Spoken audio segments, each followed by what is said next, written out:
दिवंगत पिता को याद कर पंकज त्रिपाठी इमोशनल हुए, जहां उन्होंने कहा कि ऐसा महसूस हुआ जैसे मेरे सिर से छत हट गई।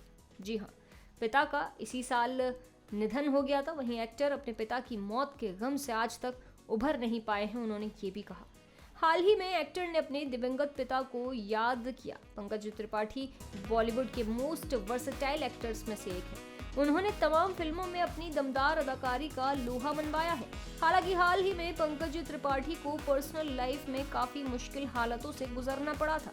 दरअसल इसी साल अगस्त में उनके पिता का साया उनके सिर से उठ गया। वो 99 वर्ष के थे। पंकज त्रिपाठी अपने पिता के जाने के गम से आज तक नहीं उबर पाए हैं। एक्टर ने अपने राष्ट्रीय पुरस्कार को भी पिता को समर्पित कर दिया था और उनकी याद में अपने गांव के हाई स्कूल में एक लाइब्रेरी भी बनवाई है।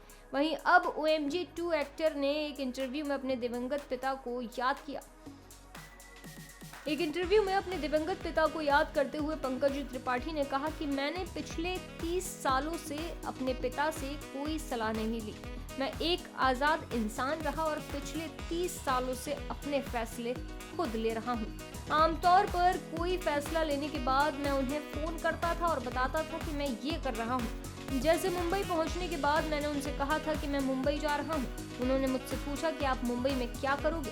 मैंने कहा फिल्मों में काम करूँगा। उन्होंने मुझसे पूछा हो जाएगा? मैंने कहा हाँ हो जाएगा। पिता के निधन से सिर से छत हट गई। पंकज ने आगे कहा कि जब उनकी मृत्यु हुई तो मैंने सोचा अब मैं किससे सलाह लूंगा। तब मुझे एहसास हुआ कि मैंने पिछले 25 से 30 सालों से उनसे कोई सलाह नहीं ली है। तो मेरे मन में ये सवाल क्यों उठ रहा है? ऐसा इसलिए क्योंकि पिता आपके सिर पर छत की तरह होता है और अब ऐसा लग रहा है कि वो छत ही हट गई। पंकज त्रिपाठी के वर्क फ्रंट की अगर बात करें तो एक्टर की इस साल 2 फिल्में रिलीज हुई हैं। दोनों ही हिट रही। जहां एक्टर की OMG 2 ने बॉक्स ऑफिस पर कमाई के रिकॉर्ड तोड़े तो फुकरे 3 ने भी धुआंधार कमाई की। वहीं अब पंकज पूर्व दिवंगत प्रधानमंत्री अटल बिहारी वाजपेयी की बायोपिक में नजर आएंगे। इसके अलावा भी एक्टर के पास कई प्रोजेक्ट्स हैं। फिलहाल अपने दिवंगत पिता को याद कर पंकज त्रिपाठी का ये कहना कि ऐसा महसूस होता है कि सिर से छत हट गई और अब मैं किससे सलाह लूंगा, चर्चाओं में।